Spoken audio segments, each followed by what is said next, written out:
جو ہے deputy prime minister ہیں پاکستان کی، ان کی اگر بات کریں تو انہوں نے کہا کہ مظاہرین کو دارالحکومت میں کھلی چھوٹ دینے کے متحمل نہیں ہو سکتے تھے. اس پہ بھی بات کریں گے اور اپنے گیسٹ کی رائے جانیں گے. اسٹوڈیوز میں مجھے جوائن کر رہے ہیں colonel retired Abdul Basit sahab. Thank you for being here. Miss Raza Noor بھی ہمیں جوائن کر رہی ہیں، بہت شکریہ جوائن کرنے کا. اور منصور آفریدی صاحب بھی ہمیں جوائن کر رہے ہیں، بہت شکریہ منصور صاحب ہمیں جوائن کرنے کا. اپنی بات کا آغاز کرتا ہوں کرنل عبد الباسط صاحب سے. کرنل صاحب، اگر یہاں سے آغاز کیا جائے، جو چیف جسٹس اسلام آباد ہائی کورٹ عامر فاروق صاحب نے آج جو درخواست پر سماعت کی ہے اور حکومت کی سرزنش کی ہے، تھوڑا غصے میں تھے، برہمی کا اظہار کیا انہوں نے اور کہا کہ کیوں راستے بند کیے تھے، کیوں سب کچھ بند تھا، انٹرنیٹ ابھی تک بند ہے، راستے تو چلے کھل ہی گئے ہیں، انٹرنیٹ بند ہے، باقی سب چیزیں بند ہیں. کیا یہ بیسک رائٹس نہیں ہیں اس نیشن کو جو یہاں پہ عوام کو ملنے چاہیے؟ کیا سمجھتے ہیں آپ سر؟ جی بسم اللہ الرحمن الرحیم. بلال صاحب، کس چیز کی بات کریں ہر ایک چیز جو ہے وہ تو اس وقت بند کی ہوئی ہے. ہر ایک چیز اسلام آباد ہائی کورٹ کے محترم چیف جسٹس صاحب نے بڑا اچھے طریقے پر بات کرنے کی کوشش کی، لیکن یہ بھول گئے کہ ان کو یہ بھی چاہیے تھا کہ 26 نومبر کے جو واقعات تھے اس کے اوپر بھی کسی کو سوال پوچھتے کہ کیسے ہوا ہے. اس چیز کے اوپر انہوں نے بالکل خاموشی اختیار کی، بالکل بھی نہیں بولے اس بات کے اوپر.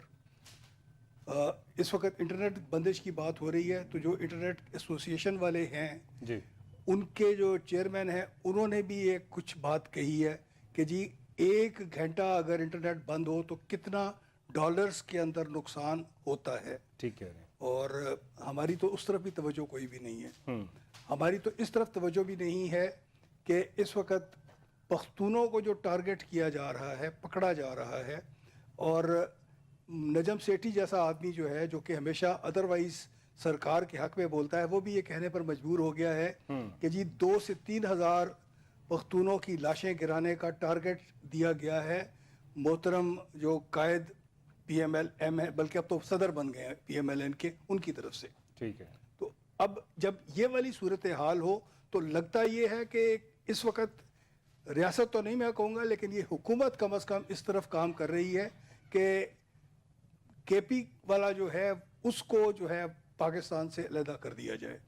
جس طریقے کے اوپر اللہ نہ کرے کہ ایسا ان کی جو یہ کوشش یا خواہش ہے اس کو کسی قسم کی کبھی بھی پورا ہونے کا نوبت آئے، لیکن جس طریقے کے اوپر یہ سارے کے سارے کام چلائے جا رہے ہیں اس سے بہت کلیئر نظر آ رہا ہے. جو اسلام آباد میں پکڑ دھکڑ ہوئی ہے اس میں مطلب کوئٹہ کے جو کوئٹہ پراٹھا والے جو ہوٹل ہیں اس میں جو بچے کام کرتے ہیں، میں خود ان کو مل چکا ہوں، دیکھ چکا ہوں لاہور میں مختلف جو ہیں، ان بیچاروں کو پی ٹی آئی کیا عمران خان کا پتہ نہیں ہے. ٹھیک. تو ان بچوں کو اگر پکڑ کے آپ بند کر دیں گے، ایک خاتون ہے کوئی جو کیا کہتے ہیں ہزارہ اس قومیت کی ہیں، ٹھیک ہے. ان کے بیٹے کو پکڑا ہوا ہے، وہ رو رہی تھی دھاڑ دھاڑ کہ جی ہم کیا کر سکتے ہیں. اور ابھی لوگ جو ہیں وہ باتیں کر رہے ہیں مختلف وی لاگز کے اندر، مجھے نہیں پتا کہ اس میں حقیقت کیا ہے، کہ جی جس کسی کا کوئی فوت ہو گیا ہے، مارا گیا ہے، اس میں اس آدمی کو اٹھا لیتے ہیں اور اس کے بعد اس کی لاش دینے کے 5 لاکھ تک وصول کر رہے ہیں. ٹھیک ہے. تو اگر یہ اس قسم کی اور یہ زیادہ تر ان میں سے جو لوگ ہیں وہ کے پی کے ہیں. تو سر گنڈاپور صاحب نے تو 1 کروڑ اناؤنس کیا ہوا ہے، اگر 1 کروڑ ان کو مل رہا ہے اور ان چیزوں پہ سارا ہوگا، یہ کس طرح سے ہوگا؟ 5 لاکھ دے کے ان کو لاش ملے گی، پہلے 5 لاکھ دیں گے، لاش لیں گے، پھر اس لاش پہ جا کے گنڈاپور صاحب سے کلیم کریں گے اور 1 کروڑ لیں گے، کیا ہوگا؟ بلال صاحب بات بڑی سمجھنے کی ہے. جی. میں ایک فوجی رہا ہوں اور ہمارے بہت فوجی ان کے بچے بھی شہید ہوئے ہیں، خود وہ بھی شہید ہوئے ہیں. ٹھیک. ان کے جو لواحقین ہیں ان سے پوچھو کہ جی آپ کو جو اتنا سب کچھ مل گیا اس کے بعد، جی وہ کہتے ہیں جی ہم سے اس سے دگنا واپس لے لو، ہمارا بندہ واپس کر دو. تو جو آپ نے بات کی ہے اس کا جو 5 لاکھ دینے کا یا کچھ دینے کا، جتنا مرضی کے پی کے جو چیف منسٹر ہیں وہ دے دیں، جتنا مرضی پی ٹی آئی کا کوئی بھی عہدیدار اس کا اناؤنس کر دے اور ایکچولی بھی دے دے، وہ کبھی بھی جو انسانی جان گئی ہے اس کی تلافی تو نہیں ہو سکتی، اس میں تو کوئی شک نہیں ہے. یہ تلافی نہیں ہے، یہ تو بیسیکلی ایک سپورٹ ہے، یعنی وہ سیاسی جماعت چاہ رہی ہے کہ اپنے ورکرز کو سپورٹ کرنا، اپنے لوگوں کو سپورٹ کرنا، اور کسی کے ذہن میں یہ نہ آئے کہ ہمارے لوگ جو جا کے مروا دیے یا جس طرح بھی لوگ شہید ہوئے ہیں وہاں پہ جو کچھ بھی معاملہ ہوا ہے وہ تو بالکل صحیح ان کے خلاف جو ہے وہ تھوڑا سا بیلنس کرنے کے لیے آئے گا اس کو جو ہے وہ بالکل آپ صحیح کہہ رہے ہیں، لیکن یہ کیا ریاست جو ہے وہ اس چیز کو ماننے پر تیار ہے؟ ریاست تو آج تک ماننے پر تیار نہیں ہوتی، کہتے ہیں ہوا ہی کچھ نہیں، گولی ہی نہیں چلی ہے. ہر طرف گولی چلنے کی بحث ہے، ہر طرف ہر شخص کہہ رہا ہے گولی چلی ہے سوائے حکومتی نمائندوں کو. مسٹر نور کیا سمجھتی ہیں آپ؟ سمجھ جب آئے وداؤٹ ایویڈنس زیادہ لوگوں کی بات کریں، بیانات کی بات کریں تو سمجھ ہی نہیں آ رہا کیا ہوا کیا نہیں ہوا. تو اگر ایز اے پروڈنٹ مین میں بات کروں تو یہ اس چیز پہ بحث کرنا بھی غلط ہے، کیونکہ ہمارے پاس کوئی بھی ایویڈنس نہیں ہے، وارثان سامنے نہیں آ رہی اور ایسی بات سمجھ بھی نہیں آتی. لیکن جو حکومت کی سختی ہے نا اس سے نظر آتا ہے، ان کی جو خاموشی ہے، ان کی بات چھپانے کی جو طریقہ ہے کہ آہٹ بھی نہ لگے اور پہلے سے اسلام آباد بند کر دیا. It definitely shows that there was cooking something very high. بہت پرابیبلٹی ہے کہ کچھ بہت غلط انہوں نے چھپایا ہے اور ان کی پلاننگ ہی بہت غلط تھی. کیونکہ دیکھا جائے نا if we go back to 25 نومبر اس سے پہلے کے سینز دیکھے جائیں تو it was just a normal protest. کوئی ایسا بھی نہیں تھا کہ راتوں رات حکومت کا تختہ الٹ دیا جائے یا حکومت کے خلاف ایگزیکٹلی ویسے تو کوئی فیلنگ بھی کسی کو نہیں آ رہی. یہ کوئی کاپی ڈیٹ نہیں تھا، یہ کوئی ایسی ویسی چیز نہیں تھی. یہ صرف تھا کہ ہمارے لیڈر کو رہا کیا جائے، اس کے لیے ہم ایک سائلنٹ پروٹیسٹ کریں گے. دیٹ از another debate کہ ان کے ہاتھوں میں کوئی تھا یا اسلحہ تھا یا نہیں. لیکن وہ تو وہ حکومت ہی کیا جو کہ ایک پروٹیسٹ کو مینج نہ کر سکے. لیکن اس کے بعد جو اس سے پہلے جو ہوا سڑکیں بند ایک نارمل چیز سمجھی جا رہی تھی کہ یہ ڈر گئے ہیں تو. لیکن جو اس کے بعد خبریں آئیں اور اس کے فوراً بعد جو ایک دم سے یہ پروٹیسٹ رک گیا تو یہ صاف بتاتا ہے کہ ایویڈنس کی ضرورت نہیں ہے، ہر چیز سامنے ہے. اور یہ آپریشن تو وہاں پہ ہوا ہے، آپریشن کلیئر کرنے کے لیے گندا آپریشن ہوا ہے. دیکھیں ایک آپریشن بھی کوئی سلجھی ہوئی چیز ہوتی ہے کہ آپ نیگوشیٹ کرو. آج سے 5-6 سال پہلے مجھے یاد ہے کچھ مولوی حضرات نے دھرنے دیے تھے تو حکومت کی طرف سے یا آپریشنز جب ہوئے تھے تو ان کو لٹرلی انہوں نے پیسے جمع کرا کے تھینک یو کر کے پیسے دے کے ان کو خیر باد کیا تھا. اور یہ کس قسم کا ویژوز آج بھی پڑے ہوئے ہیں کہ دھرنے والوں کے درمیان پیسے بانٹے جا رہے ہیں، انہیں کہا جا رہا ہے کہ پیسے جو آرام سے خرچ ان کے اپنے گھر سے پیسے لے کے آئے تھے، سرکار کا ہی خزانہ ہے نا. تو سب سے بڑی بات جو اربوں روپے تو انہوں نے بھی ضائع کیا 40,000 کنٹینر لگانے میں، کو لگانے میں، پوری پولیس شیلنگ جو کچھ کیا سب کے اوپر اربوں روپیہ لگا ہے. اس پہ میں یہ بات بتانا چاہ رہی ہوں جو سب سے ضروری ہے، حکومت کو سمجھنے کی ضرورت ہے. حکومت کو آسمان سے پیسہ نہیں برستا، درختوں سے نہیں اتار رہا. ٹیکس پیئر کا پیسہ جی، آپ کے ٹیکس کے پیسے سے بیٹھیے گا. کس کا پیسہ ہے ان کو ریئلائز کرنے کی ضرورت ہے کہ ایک کنٹینر ایک پولیس والا بھی اگر ایکسٹرا لگتا ہے تو وہ اپنے گھر سے لے کے نہیں آ رہے. عوام کا پیسہ ہے، ان کو یہ سمجھنے کی ضرورت ہے. اور اگر یہ پیسہ ناجائز لگے گا تو کورٹ آف لا کے پاس اختیار ہے کہ وہ پوچھ سکتی ہے کہ آپ نے کس بابت میں یہ شہر بند کیا. آپ کو پہلی بات اختیار ہی کس نے دیا؟ آپ یہاں پہ ٹیکس پیئر کے پیسے پہ انہی کے ووٹ پہ آئے ہوئے ہو. تو کون سا کورٹ آف لا پوچھ سکتا ہے گورنمنٹ؟ ہائی کورٹ اور سپریم کورٹ دونوں کے پاس اختیار ہے. وہ تو دیکھ رہے ہیں، وہ تو ان کو نہیں، کورٹ کے پاس پٹیشن گئی ہے، کورٹ نے پوچھا. اسی لیے چیف جسٹس اسلام آباد ہائی کورٹ صاحب نے جج صاحب نے پوچھا نا، چیف جسٹس صاحب نے کہ how dare you do this, why explain this. ٹھیک ہے، کیونکہ حکومت کو سمجھنے کی ضرورت ہے. وہ 1 روپیہ بھی خرچ کرے گی تو وہ اس دنیا میں وہ سمجھتے ہیں کہ اوپر nowhere the law of the country NAB میں اور باقی جو ادارے ہیں ان میں جواب دہ ہیں. اور نااہل حکومتیں صرف مورلی یا پولیٹیکلی آنسریبل نہیں ہے بلکہ لیگلی بھی آنسریبل ہے. فرسٹ ورلڈ کنٹریز میں تو ہم دیکھتے ہیں منصور آفریدی صاحب کے وہاں پہ تو گورنمنٹس اکاؤنٹیبل ہوتی ہیں، police department, military, intelligence agencies جو بھی ہوں سب اکاؤنٹیبل ہوتے ہیں، سب کسی نہ کسی کو جواب دہ ہیں. پاکستان کے اندر تو حکومت ہی جواب دہ نہیں ہے. یہاں پہ تو ہمارے وزیر اعظم صاحب کتنے اخراجات جو ہے وہ کرتے ہیں ٹیکس پیئر کے پیسے کے اوپر.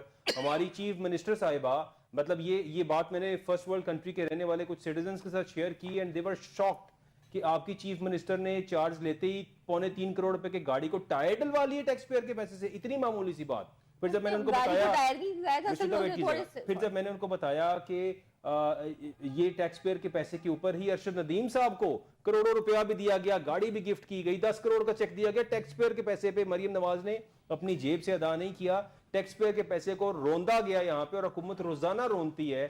ہم ایک مقروض ملک ہوتے ہوئے اس کے باوجود ان لوگوں کو شرم بھی نہیں آتی ہے اور یہ اکاؤنٹیبل نہیں ہے. مجھے تو یہی نظر آتا ہے. منصور آفریدی صاحب کیا سمجھتے ہیں آپ؟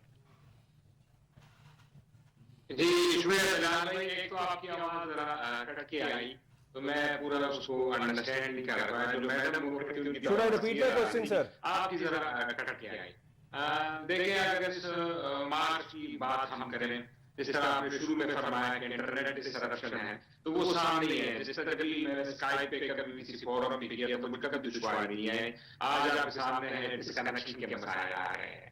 دوسرا, اس مارچ پہ اور حکومت کی پالیسیوں کو اگر دیکھا جائے تو اس پہ تو میں کہوں گا کہ نہ حکومت کو نقصان ہوا ہے, لیکن حکومت بھی تو منزل سے بیٹھی ہے. آج پی ایم صاحب گئے, سعودی عرب کا دورہ کیا, واپس آ گئے.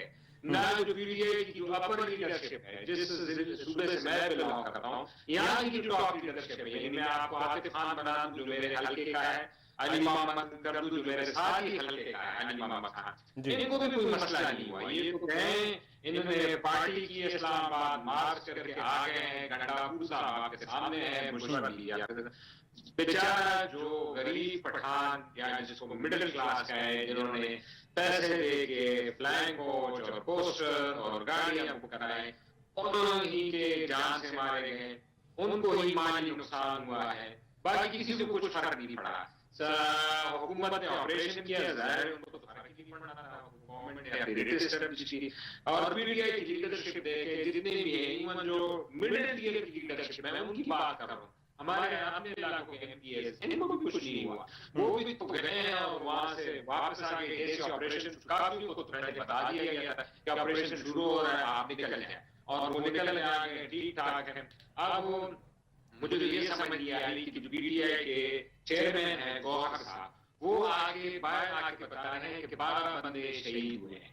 لیکن میرے جو اپنی سورس سے عام بات, چار سدا مردان سماج جو وہاں کے لوگ ہیں, لوگ بتا رہے ہیں ایک گاؤں میں 10 سے 15 کہتے ہیں لاشیں آ رہی ہیں. یہ جو رپورٹڈ ہے, میں نے خود نہیں دیکھی, لیکن جو لوگ آگے بتاتے ہیں, اب ان کو بتانے کا تو انسینٹیو نہیں, وہ کیوں بتائیں گے کتنی لاشیں آئی ہیں. عاطف خان کے ساتھ یہاں پہ جو ایک فوجی پہ گئے تھے, اسی جو اسلام آباد میں شہید ہوا تھا بندہ, اس کے لوائٹی نے بات کی, جس طرح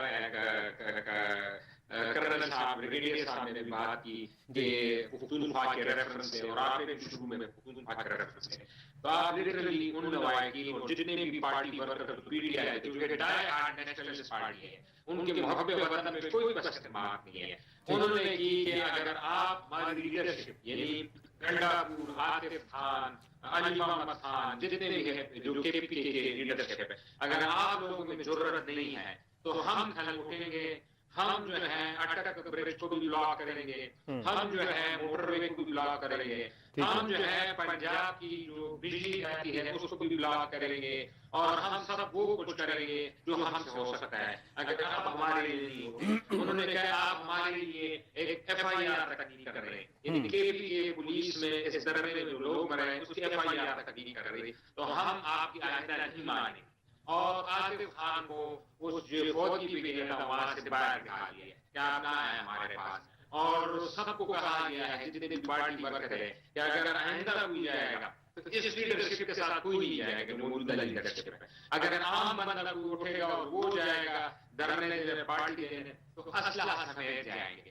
وہ کہہ رہے ہیں کہ ہم نے بغیر, تو ہم یہ ملک کو کس طرف لے کے آ رہے ہیں دونوں طرف سے.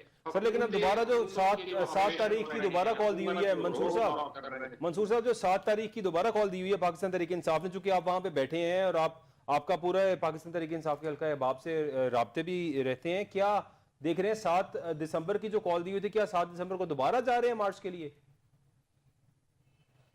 جو 7 دسمبر کی تاریخ آپ پوچھ رہے ہیں, جی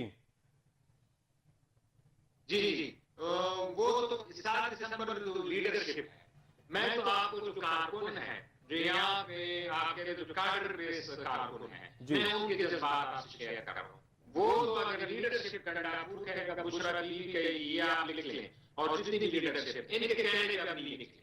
یہ تو انہوں نے ڈیسائیڈ کر لیا ہے جو کارکن ہے, وہ کہہ رہے ہیں ہم نے خود اپنے آپ کو نہیں مارنا. یہ جا کے چلے جاتے ہیں, یہ خود کبھی ہری پور سے آتے ہیں, کبھی یہ مانسیرا سے واپس آ جاتے ہیں, ان کو تو چھوٹ تک نہیں لگتی, ان کو تو زخم ان کے بچے ہی نہیں ہوتے ہیں اس درموں میں, ان کے جو ہمارے بچے ہی درمے میں ہوتے ہیں, اگر وہ پارٹی میں نہ بھی شامل ہو تب بھی وہ جاتے ہیں. لیکن اس دفعہ ہم جو ہیں, یعنی یہ جو باتیں میں سن رہا ہوں گراؤنڈ ریالٹیز پہ, وہ پاکستان کی سیکیورٹی حالات کے لیے صحیح نہیں ہے. آپ وہ لوگ یہ کوئی بات علیحدہ طور پہ بن رہی ہے. اور مجھے یہاں پہ لوگ اپنے جو پی ٹی آئی کی لیڈرشپ ہے جو پنجاب بیس ہے ان سے بھی گلا کر رہے ہیں کہ اگر ہم یہاں پشاور سے سوات سے جا سکتے ہیں تو آپ پنڈی سے کیوں نہیں آ سکتے؟ آپ پنڈی سے اسلام آباد. لیکن یہاں سے سارے راستے بند تھے, یہاں تو راستوں کی بندش تھی. ان کا تو مطلب بڑا ایزی سا کلیم ہے کہ no one could enter or exit this city. تو کس طرح سے آتے اور کیا کرتے؟ آپ کہہ رہے ہیں کہ یہی تو کہہ رہے ہیں نا کہ ہم جب اٹک برج کراس کر دیا تو پھر تو ہم پنجاب میں ہی داخل تھے نا. پنجاب میں وہی رکاوٹیں ان کو بھی سیو کر رہی تھی جو پنڈی والوں کو کرنی تھی. وہ یہ کہہ رہے ہیں کہ اگر ہم جو فاصلہ ہے وہ کوئی بنتا ہے میرے خیال میں 50 کلومیٹر کے اندر, جو باقی 120 کلومیٹر ہے وہ تو پنجاب کے اندر انہوں نے طے کیا ہے نا. وہ ٹیکسلا ہے, واکنڈ سے یہ پھر برہان گئے, برہان سے پھر حسنآباد گئے, تو سارا پنجاب کے ایریا ہے. وہاں سے چکری سے لوگ آ سکتے ہیں. راولپنڈی کو تو جوڑا شہر کہا جاتا ہے, پھر وہاں سے کیوں نہیں آئے؟ اور یہ بھی ایک جو پی ٹی آئی کے اندر ہے یہ ایک بہت بڑا مسئلہ ہوا ہے جو کہ پنجاب کی لیڈرشپ پہ پی ٹی آئی کے یہاں کے کارکنوں نے الزام لگا رہی ہے کہ انہوں نے ہمارا ساتھ نہیں کیا اور ہمیں مرنے کے لیے چھوڑ دیا گیا. بالکل ٹھیک ہے. یعنی اس ٹائم کارکن بھی پریشان ہے اور پاکستان تحریک انصاف کی لیڈرشپ بھی ظاہر ہے اس طرح سے رابطہ تمام تر کارکنوں سے نہیں کیا جا سکتا. جو ہوا وہ بڑا تکلیف کا باعث تھا, اچھا واقعہ نہیں تھا, ایسے ہونا نہیں چاہیے تھا. دنیا کے اندر احتجاج ہوتے ہیں, لوگ احتجاج کرتے ہیں, بڑے اچھے طریقے سے حکومتیں ہینڈل کرتی ہیں اور اس کو بھی اچھے طریقے سے ہینڈل کیے جانا چاہیے تھا. لیکن انفارچونیٹلی جو کچھ ہوا ہے, چونکہ ابھی تک جو کچھ ہوا ہے وہ ایگزیکٹ پکچر بھی سامنے نہیں آ رہی, تو لہٰذا اس پہ کیا بات کی جائے گی. بہرحال محمد بن سلمان صاحب پاکستان تشریف لا رہے ہیں اور کتنا امپورٹنٹ ہے ان کا دورہ پاکستان آنے کے لیے, اور ان حالات کے اندر کیا ساری سچویشن محمد بن سلمان صاحب کو پتہ ہوگی, اور کیا سمجھتے ہیں کرنل صاحب محمد بن سلمان صاحب کا آنا, شہباز شریف صاحب کا جانا, ان کو بلانا, ان کا دعوت قبول کر لینا, it shows the strength of the government. How do you take it? Well strength of the government تو شاید نہ ہم کہہ سکیں, لیکن اس وقت جو دنیا کے اندر مختلف بن رہی ہیں پارٹنرشپس, ٹھیک ہے, اس کے حوالے سے جو ہے یعنی برکس کے حوالے سے آپ سمجھتے ہیں نہیں, برکس کا تو کوئی تعلق نہیں ہے دور دور تک بھی. اوکے, ہاں جی, لیکن ادروائز جو امریکن بلاک ہے, چائنیز بلاک ہے, اور یہ سارے کا سارا جو کام ہو رہا ہے اس کے اندر اس کی امپورٹنس ضرور آ سکتی ہے. ادروائز آئی ڈونٹ تھنک کہ اس طریقے کے اوپر اس کا کوئی بہت بڑا اثر پڑے گا. یس, ایک جو شو پیس کے طور پر شہباز حکومت جو ہے ان کے ٹوپی میں ایک پھول ضرور لگ جائے گا. سر کہ محمد بن سلمان سعودی جو ہے وہ پرنس ہیں, اور ان کا یہاں پہ آنا is a good move for Pakistan. It's a good move, کیونکہ اس سے پہلے وہ عمران خان صاحب کے دور کے اندر پاکستان تشریف لائے تھے, اور اب شہباز شریف صاحب کے اس ٹینیور کے اندر وہ آ رہے ہیں. So it's a very good move, اس پہ کوئی شک نہیں ہے. اور اس میں میرا خیال ہے کہ کریڈٹ جو ہے وہ شاید شہباز شریف صاحب کو کم جائے گا, اور ایس آئی ایف سی والا جو آرمی کا موڈ ہے اس یا آرمی کا سپانسرڈ جو ہے پروگرام اس کی طرف ظاہر ہے سر. وہ تو ہمیشہ ہی آپ کو پتا ہے بیک اینڈ پہ کون کر رہا ہوتا ہے. عمران خان صاحب بھی کہتے تھے کہ میرے لیے پیسے لانے کے لیے کس طرح سے باجوہ صاحب جاتے تھے. Similarly the same stories on. تو وہ والی بات ہے کہ جو دعوے کیے جا رہے ہیں کہ پاکستان کے اندر اتنی فارن انویسٹمنٹ آئے گی, ابھی تک تو اس کا کچھ نظر نہیں آیا تھا, لیکن ان کا آنا جو ہے اس لحاظ سے بہت خوش آئند ہوگا کہ موسٹ پروبیبلی اس سے بہت اچھے انتظامات جو آگے ہیں ہمارے اس کی ترقی کے لیے اور فارن انویسٹمنٹ کے لیے, وہ شاید اس کے رستے کھل جائیں گے. مصر کیا سمجھتے ہیں آپ؟ تھرو آؤٹ انٹرنیشنل کمیٹی ہوتی ہے فارن کنٹریز میں, جو چھوٹے ملک ہوتے ہیں نا ان کو ضرورت پڑتی ہے کہ بڑے ملکوں میں ان کے لوگ جائیں, لیکن اگر ہم تھوڑا سا پاسٹ میں جائیں نا, I was just reading yesterday کہ ایک زمانہ تھا آٹومین امپائر تھا, یورپ سے لوگ جاتے تھے دیکھنے کہ یہ ملک کیسے, اور پھر وہ اب ہمارے پرنسپلز اڈاپٹ کرتے تھے. اگر آج بھی ہم دیکھیں نا تو جو برٹن لا ہے نا وہ کافی زیادہ پرنسپلز مغل امپائرز اور مغل کے رول سے انسپائرڈ ہے, ان کے جیولز مغل کے انسپائرڈ ہے. آج یہ زمانہ آ گیا کہ ہم ترستے ہیں کہ کوئی یہاں چلے, یہ تو لانگ ڈبیٹ ہے, یہ تو ہم جاتے ہی نہیں نا, اس میں we are on the fact کہ we are poorly developing nation, we are struck nation جو کہ آگے موو کر ہی نہیں رہا اور اسٹیگنیشن میں ہے. جہاں تک بات کرتے ہیں کہ وی ہیو, یہ اچھی بات ہے کہ نہ صرف ہمیں ایشین کی طرف سے بلکہ اسلامک بلاک کی سپورٹ اور ایک اسلامک کنٹری کے جو کہ جس کے پاس پورے کی پوری نہ صرف اسلامک کے لیے بڑے اسپرچولی اور سیکریٹلی دیکھیں جو سعودی عرب کا کسی بھی جب سعودی عرب کا جو ولی عہد ہوتا ہے جب وہ کسی بھی اسلامک ملک میں جاتا ہے تو اس کی سگنیفیکینس ڈبل بڑھ جاتی ہے پولیٹیکلی, یہ بات پہ انڈینائبل ہے. لیکن آپ دیکھیں تھوڑا سا نا اس میں نیگیٹو امپیکٹ یہ ہے کہ Saudi Arabia is not a democracy. So in this kingship چل رہی ہے وہاں ڈیموکریسی نہیں ہے. It's not a democracy. تو جب ایک poorly undemocratic state Pakistan جیسی ریاست بنانا ریپبلک میں کوئی اس طرح کا لیڈر آئے گا تو یہ نیگیٹو امیج ہو سکتا ہے for the European and American block in a little sense کہ یہ کیونکہ جب بھی اسلامک لیڈرز ملتے ہیں نا تو ان کو یہی لگتا ہے کہ یہ پیرالل ویسٹرن ہیجمنی کے خلاف ہیں. تو یہ ہلکی سی جو ہے نا آپ کی خراب ہو سکتی ہے اگر آپ اس کو پازیٹیولی شو نہیں کرتے تو. پازیٹیولی شو نہیں کرتے تو, اور اس سے پاکستان کو پازیٹیو بینیفٹس. خالد صاحب, منصور افریدی صاحب کیا سمجھتے ہیں آپ سر؟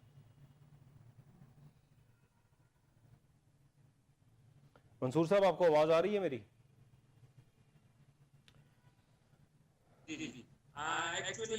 محمد بن سلمان صاحب کا پاکستان تشریف لانا, دورہ انہوں نے قبول کر لیا ہے.